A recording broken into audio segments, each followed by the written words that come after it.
Assalamualaikum warahmatullahi wabarakatuh. Anak-anak semuanya dimanapun berada, Alhamdulillah pada kesempatan yang baik ini kita bisa kembali lagi melaksanakan kegiatan pembelajaran secara online untuk mapel fikih kelas 7 MTS semester ganjil. Kali ini kita akan membahas bab yang keempat, yaitu mengembangkan nilai-nilai demokrasi melalui sholat berjamaah. Ya, materi ini merupakan materi yang sangat penting ya, makanya kalian ikuti dari awal sampai akhir. Sebelumnya marilah kita berdoa mohon kepada Allah, mudah-mudahan kita senantiasa dalam lindungan Allah Subhanahu wa taala, diberi kesehatan serta ilmu yang bermanfaat. Amin ya Allah ya rabbal alamin. Kalian perhatikan dulu peta konsep berikut ini ya. Ini materi yang akan kita bahas, yaitu sholat berjamaah. Nanti yang akan kita bahas meliputi pengertian sholat berjamaah, dalil sholat berjamaah, syarat menjadi imam dan juga makmum, posisi imam dan makmum, kemudian makmum masbuk, cara mengingatkan imam yang lupa, dan juga hikmah sholat berjamaah. Oke, ini semuanya penting ya, harus kalian ketahui. Oke anak-anak, silakan kalian amati dulu gambar berikut ini ya. Ini adalah gambar siswa yang sedang melaksanakan ibadah sholat secara berjamaah. Oke, setelah kalian mengamati gambar ini, ya silakan kalian buat beberapa pertanyaan. Ya, diantaranya apa yang dimaksud sholat berjamaah? Apa saja ketentuan sholat berjamaah dan lain sebagainya. Oke. Baik anak-anak, kita masuk ke pengertian sholat berjamaah. Kalian perhatikan, as-sholatul jamaah atau sholat berjamaah bermakna pelaksanaan sholat yang melibatkan dua orang atau lebih sebagai satu kesatuan, yang salah satunya berperan sebagai imam dan yang lainnya sebagai makmum. Paling sedikit atau jumlah terkecil dalam pelaksanaan sholat berjamaah adalah dua orang, satu sebagai imam dan yang lain sebagai makmumnya. Ya, jadi minimal sholat berjamaah itu adalah dua orang. Ya, kalian perhatikan dalil sholat berjamaah. Bisa dilihat dalam Al-Quran surat An-Nisa ayat 102. Mari kita baca bersama. Bismillahirrahmanirrahim. Wa idza kunta fihim fa aqamta lahumus salat. Yang artinya adalah, dan apabila kamu berada di tengah-tengah mereka atau sahabatmu, lalu kamu hendak mendirikan sholat bersama-sama mereka. Al-Quran surat An-Nisa ayat 102. Kemudian dalam hadis Rasulullah SAW juga disebutkan, sholatul jama'ati tafdulu sholatal faddi bisab'i wa 'ishrina darajatan. Yang artinya adalah sholat berjamaah itu lebih utama 27 derajat kedudukannya di sisi Allah Subhanahu wa taala daripada sholat sendirian. Ya.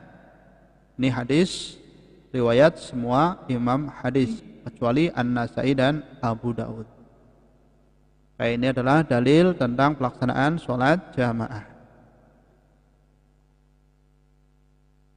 Selanjutnya adalah syarat sah menjadi imam. Kalian perhatikan, yang pertama adalah Islam, yang kedua tidak hilang akalnya atau gila, kemudian mumayyiz, ya, bisa membedakan antara yang baik dan buruk. Kemudian jika terdapat makmum laki-laki, maka imam harus berjenis laki-laki. Tidak sah makmum laki-laki mengikuti imam waria atau perempuan.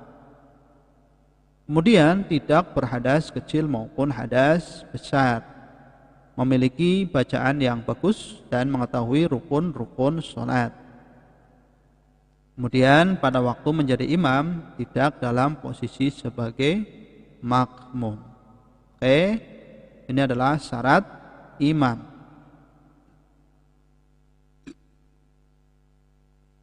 Adapun syarat menjadi makmum diantaranya adalah yang pertama, berniat menjadi makmum kepada imam yang ditujunya bersamaan dengan pelaksanaan takbiratul ihram.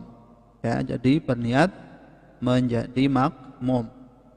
Kemudian makmum hendaknya mengetahui gerakan imam. Makmum hendaknya berdiri agak ke belakang dari imam, ya. Jadi posisi makmum ini di belakang imam. Kemudian makmum hendaknya berada di dalam satu bangunan atau tempat yang berhubungan. Ya, ini adalah beberapa syarat menjadi makmum. Dan tentu harus mengikuti gerakan imam, ya, tidak boleh mendahului imamnya. Bisa dipahami ya anak-anak ya? Kayak selanjutnya ini prioritas menjadi imam berdasarkan hierarkinya. Nah, apa saja? Di antaranya adalah imam di tempat wilayahnya. Jika tidak ditemukan yang paling berhak, maka ya, jadi yang pertama ini adalah pemimpin di tempat wilayahnya. Jika tidak ditemukan yang paling berhak adalah imam tetap. Jika masjid tidak memilikinya, maka dipilih yang pertama adalah penduduk setempat.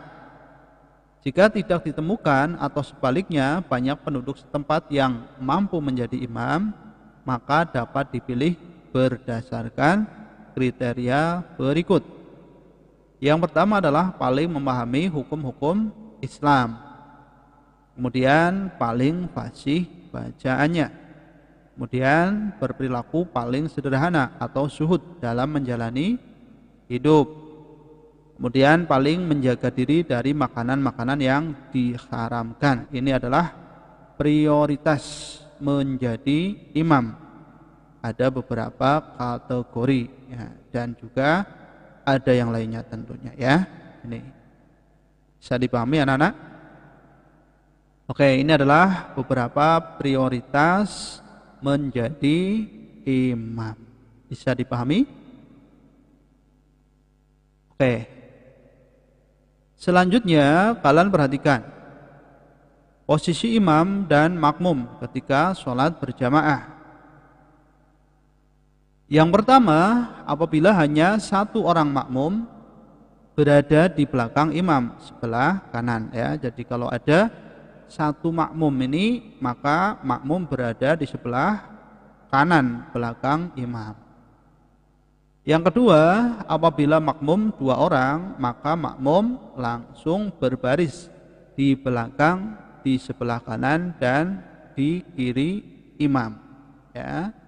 Kemudian apabila jamaah terdiri dari laki-laki dan wanita, maka shaf laki-laki dewasa di depan, di belakangnya adalah shaf anak laki-laki. Sedangkan shaf makmum wanita di belakang shaf anak laki-laki. Ya, ini silahkan kalian perhatikan dengan baik posisi imam dan makmum ketika berjamaah. Selanjutnya kalian perhatikan ini makmum muwafiq dan makmum masbuk. Dalam istilah fikih, makmum muwafiq berarti makmum yang mengikuti gerakan sholat imam sejak takbiratul ihram atau rakaat yang pertama. Ini makmum muwafiq. Sedangkan makmum masbuk adalah orang yang tidak mengikuti imam dari rakaat yang pertama atau tertinggal imam, baik di rakaat yang pertama maupun rakaat yang kedua. Bisa dipahami ya anak-anak ya? Kalian tentu harus bisa membedakan antara makmum muwafiq dan makmum masbuk. Makmum muwafiq ini adalah makmum yang mengikuti gerakan sholat imam sejak takbiratul ihram. Sementara makmum masbuk adalah makmum yang tertinggal sholat.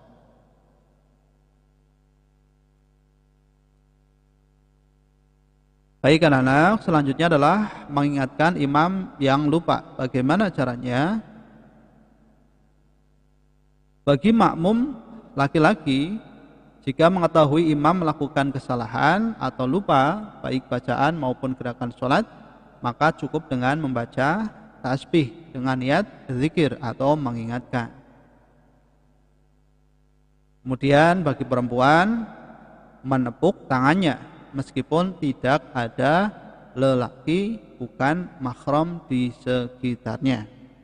Caranya adalah memukul telapak tangan kanan pada punggung tangan kiri. Ya, ini adalah cara mengingatkan imam yang lupa, baik laki-laki maupun perempuan.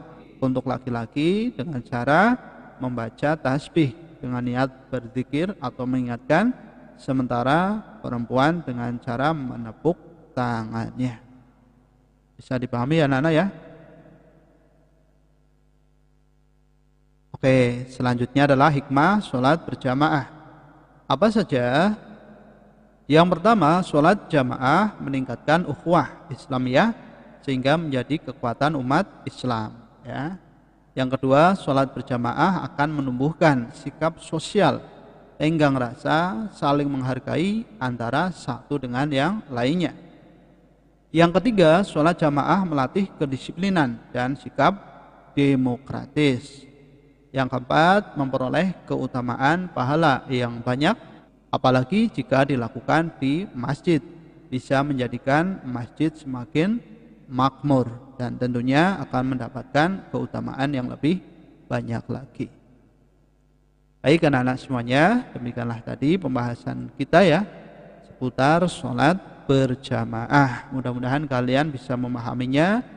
Dan mari kita biasakan untuk menjalankan ibadah sholat berjamaah.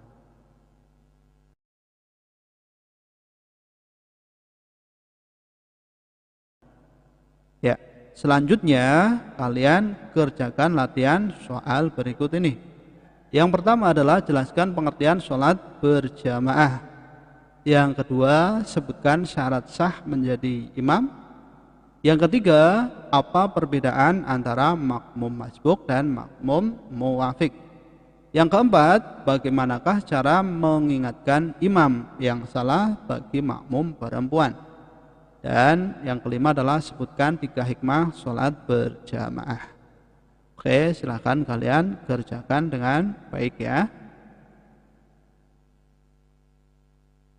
Baik anak-anak semuanya, demikianlah tadi pembahasan kita pada kesempatan ini. Semoga apa yang Pak Guru sampaikan bisa bermanfaat, dan apabila ada penyampaian yang kurang tepat atau ada kesalahan, mohon untuk bisa dimaafkan. Sekian dan terima kasih. Assalamualaikum warahmatullahi wabarakatuh.